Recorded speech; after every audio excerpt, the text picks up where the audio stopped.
Thank you very much, Excellent. Ken. Thank you. He dropped out of school at 16 and had no qualifications, but after a lot of hard work, James Caan managed to build a business with a turnover of more than £130 million.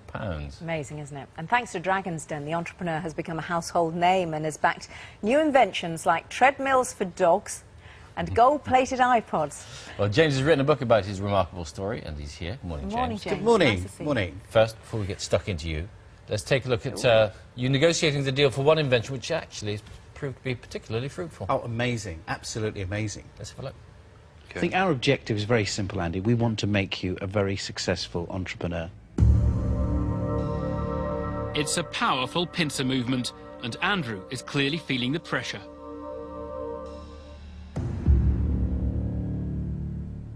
You're going to be able to roll this out globally without too much difficulty. I mean, the first thing I would do is I would go straight back to the client that we have who's taken the chalk box. They're in 80 countries. 80 countries. Okay. We've no problem rolling it out globally, no problem distributing it, no problem manufacturing it.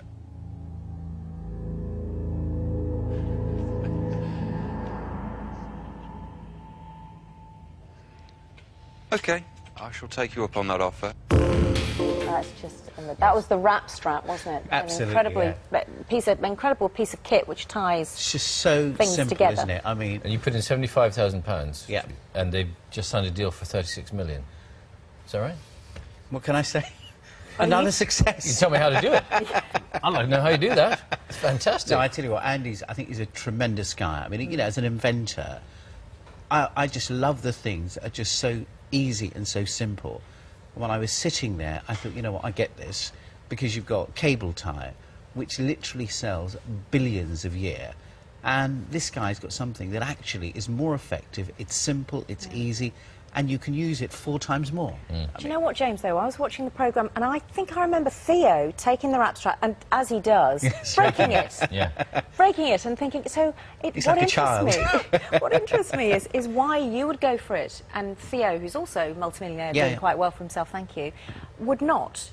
I think, you know, when Theo did that, I thought, you know, actually, when you're looking at the concept of the wrap strap, you don't need something that can hold a person up. You know, when you're tying cables or bushes or things like that, I think sometimes you can get too carried away because, okay, let's say the cable tie does have this huge amount of strength to it, but it's not relevant in every issue. And just as well you don't all go for the same thing, let's face Absolutely it. right. Let's take you back, though, to your beginnings. I mean, I suppose in a sense, you find that people who do really, really well in business sometimes come from very sort of humble roots and no qualifications. Is it because you have nothing to lose when you start, or what? I think I would look at it the other way around. I think we have everything to gain. You know, we're starting with absolutely a blank piece of paper. And I think that sheer determination and that desire to want to achieve something or be somebody... What was your first business? How did you start? Actually, my first business, I backed a very attractive girl that I met who wanted to be a fashion designer. And in one of those classic lines, I said, you know what, I think you're absolutely amazing. I'd love to back you. And I backed her to build a fashion brand called the House of Aisha. And within a year of the business taking off, I proposed and married the lady. Oh, that's a lovely story. There's a film. And she's been my wife for the last 26 years. So. Oh, isn't that nice? Yeah, very. Where'd you get the money to start with, though? Oh, that was an amazing story, really, because I was literally 20 years of age and met this very attractive girl and thought, I think she really is very talented. And I think right from the beginning, the one thing I think I had was an ability to spot talent. And I didn't have any money, but I thought it would be the right thing to say, I'd love to make you successful. And I went along to the bank and said, look, can I borrow some money? And they say, do you own a house? No. Do you have any security? No. And literally, as I was leaving the branch, I saw on the counter this application form that said, if you apply for this gold credit card, in those days, you got a £10,000 overdraft facility. Okay. So I thought, I can't believe this. They've said no to me, and yet you can have this card with 10,000. So I filled out the form, applied for the card, and lo and behold, within 2 weeks, I got this gold credit card with £10,000 overdraft, which was with Lloyd's. I then rang Barclays. I said, "You don't have one of those cards, do you?" And they said, "Yeah, we've got one." You're just borrowing from banks. literally. And she didn't know anything about. There's a picture up there that you give with the family. So that was it. Taking a year or two ago, that picture. Just a few, that's right. Yeah. That was without the beard. Yeah, and then just went on from strength to strength. Of course, the Dragon's Den has bigged up your profile with most people, although you were very well known in the business world before that. And presumably it's something you very much enjoy. Oh, I love it. I think it's one of the best experiences I've ever had. It's been so much fun. I mean, the people you meet and the opportunities that are presented to you, I think, are just fantastic. I mean, you just have to look at the Rap Strap as an example of, you know, investing £75,000. Well, you have to tell you about somebody who came onto the show a little earlier this week, actually. Natalie. Natalie, can we just show the clip? We've got time. Let's have a look. One that got away. To ask you for £120,000 in exchange for 15% of my Road Refresher non-spill water bowl. This may look like any other water bowl, but right now it's full of water.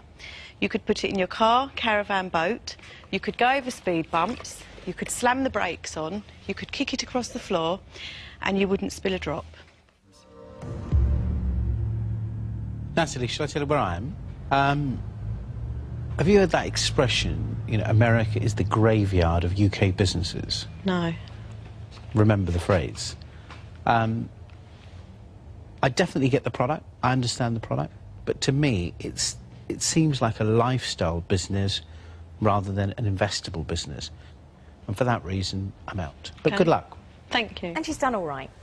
She's done amazingly well. She has cracked America. But Sian, did you get the product? I got the product. You know what happened, James. I turned it over upside down, the water came out. You know very well. But anyway, you're doing all right for yourself. Just before you go, just wanted to, because there's a big chunk of your life that you now dedicate to other things. Muzaffarabad, after the Pakistan earthquake, you went there and saw the effects there, and you're putting quite a lot of your money back there, aren't you? I've just actually, at the time, I built 64 houses, actually in the earthquake region, where in the mountains where the government couldn't get there. And since then, I've set up the James Caan Foundation, where we've now built our own school and are educating 400 children, deprived children, who have no means of education, and we're funding that entire project exclusively through the foundation. So, you know, some amazing stuff going on. And with your sort of massive fortune and business interests, are you global monetary crisis proof? To be honest, I don't think we all are. I mean, this crisis, I really think, is quite a severe issue, and I think everybody, doesn't matter how successful or wealthy you are, you know, I think the key moment at this stage, I think we have to be very cautious with how we manage our funds. Very cautious. OK. James, pleasure to see you as ever. Great to be here. Very much. Thank you very much. And James' book, The Real Deal, is published on September the 18th. Which is... Hang on a second, what's today? Today. It's today, it's published today. Why do we say September the 18th? Because we never really know where we are, or who we are, or what time it is, or anything like that. Honestly, we say date several times a day, and I never take it in. No. Sorry about that. Okay. 18th. Out today. Now, the competition for viewers on Saturday nights gets fiercer every year.